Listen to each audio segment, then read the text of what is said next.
रेहाना और रवि की शादी के वक्त रवि के पास कुछ नहीं था। रेहाना, तुमने मुझसे शादी करके एहसान किया है। मुझसे ज्यादा तो तुम कमाती हो।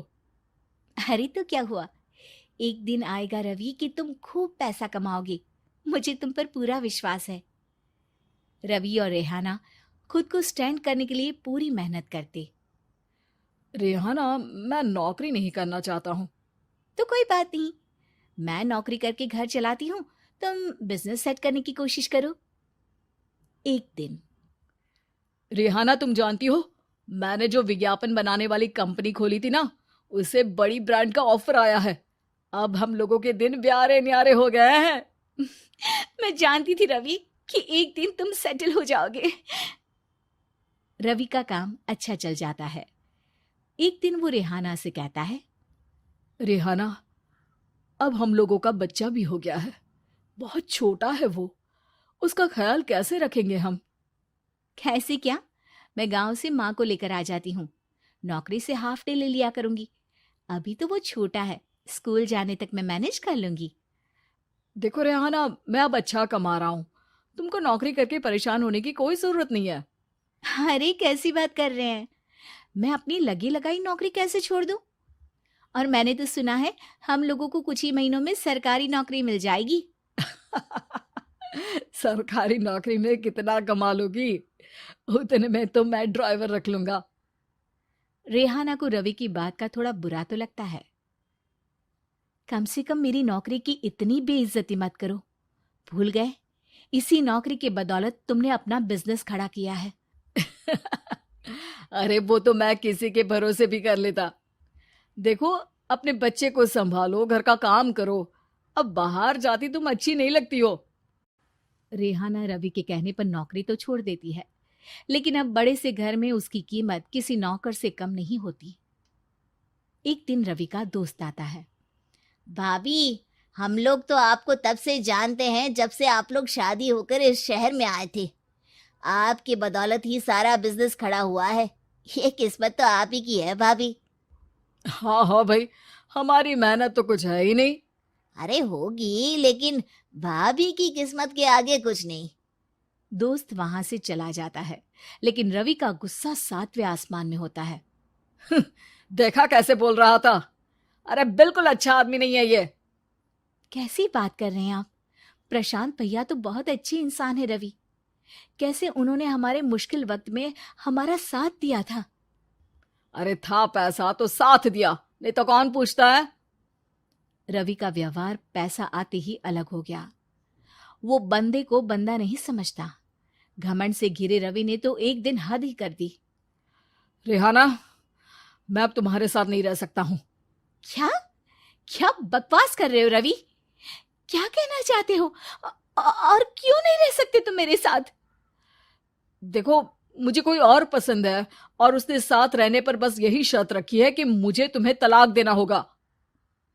रेहाना, जो कि एक स्वावलंबी महिला थी, उसने बिना देर किए रवि को कह दिया, कोई इश्यू नहीं, मुझे पैकिंग में 4 दिन का वक्त लगेगा, लेकिन तब तक मैं तुम्हारे साथ नहीं रहूंगी। 4 दिन के लिए तुम कहीं और शिफ्ट हो जाओ, मैं घर से निकलूंगी तो बता दूंगी। रवि घर छोड़कर चला जाता है। रेहाना को दुख होता है, वो रोती है, लेकिन व्यवहार से स्ट्रांग रेहाना को पति के वापस आने का और उसे सबक सिखाने का पूरा भरोसा था। फिर एक दिन, अरे शुशिका, कब शादी करोगे तुम मुझसे? यार मैंने तो सोचा था तुम शादी से पहले मुझे विदेश लेकर जाओगे, महंगी कार दिलाओगे। अरे सब दिला दूंगा, लेकिन पहले मुझसे शादी तो कर लो। हाँ हाँ, क्यों नहीं। मैं कुछ दिनों के लिए अपने मम्मी पापा के पास जा रही हूँ और लोगों से अपनी शादी की बात करूंगी। अरे शुशिका, कैसे रहूंगा मैं तुम्हारे बिना? अब तो शादी ही होने वाली है हम लोगों की। शुशिका रवि को छोड़कर चली जाती है। रवि घर आता है, जहां रेहाना को ना पाकर उसे सब अजीब लगता है। घर तो रेहाना के बिना कुछ नहीं है। बच्चे की याद भी आ रही है। चलो एक वीडियो कॉल कर लेता हूँ। रवि रेहाना को वीडियो कॉल करता है, लेकिन रेहाना फोन नहीं उठाती। रात को सोते वक्त मन कर रहा है मुन्ने को गले लगा लूं।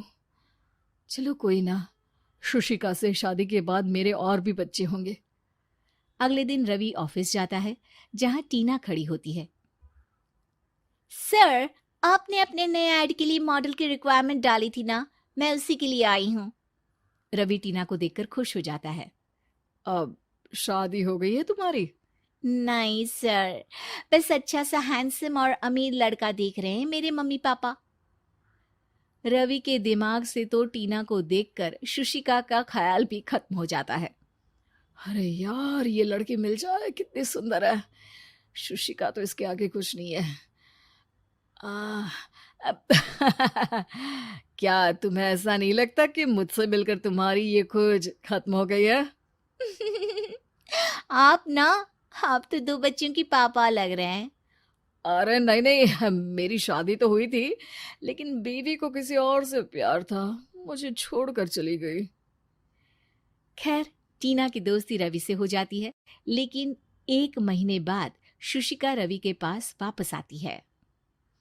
मेरे मम्मी पापा तुमसे मिलना चाहते हैं, लेकिन उन लोगों को ये मत बताना कि तुम पहले से शादीशुदा हो, और हाँ, शादी से पहले अपनी सारी प्रॉपर्टी तुमको मेरे नाम करनी होगी। अरे पागल, अब मैं तुमसे शादी ही नहीं करना चाहता। भला ऐसी लालची औरत से कौन शादी करेगा? तभी वहां टीना आ जाती है। रवि, ये पागल सी औरत कौन है? देखो, तुमने ही कह दिया ना पागल, तो पागल ही है। पता नहीं कौन है, कह रही है शादी कर लो, लेकिन शादी से पहले अपनी सारी प्रॉपर्टी मेरे नाम कर दो। बोल तो सही रही है। वैसे तुम जानती हो, मेरी एक सहेली है, उसके पति ने उसे पैसा आते ही छोड़ दिया, जबकि उसको खड़ा करने वाली ही मेरी सहेली थी। और मुझे भी भरोसा नहीं है। अगर मैं भी तुमसे शादी करूंगी तो तभी जब तुम मेरे नाम अपनी सारी प्रॉपर्टी कर दोगे। अरे हाँ हाँ, क्यों नहीं, बिल्कुल कर दूंगा। रवि और टीना की शादी की तारीख तय हो जाती है। वो अपनी सारी प्रॉपर्टी के कागज लेकर शादी वाली जगह पर पहुंचता है, लेकिन वहां टीना आती नहीं। रवि टीना को मैसेज करता है। कहाँ हो? सॉरी, मैं तुमसे शादी नहीं कर सकती, मुझे तुमसे भी ज्यादा पैसे वाला मिल गया। रवि को गुस्सा आ जाता है। वो गुस्से से सारा डेकोरेशन तोड़ रहा होता है कि वहां रेहाना आ जाती है। सर, क्या हो गया? क्या डेकोरेशन पसंद नहीं आई आपको? अ, तुम यहाँ क्या कर रही हो? मैं यहाँ की डेकोरेटर हूँ। क्या आपको पसंद नहीं आई यहाँ की सजावट? रवि दौड़कर रेहाना के गले लग जाता है। मुझे माफ कर दो रेहाना। रवि रेहाना के गले लग जाता है और रेहाना टीना को थैंक्स का मैसेज करती है।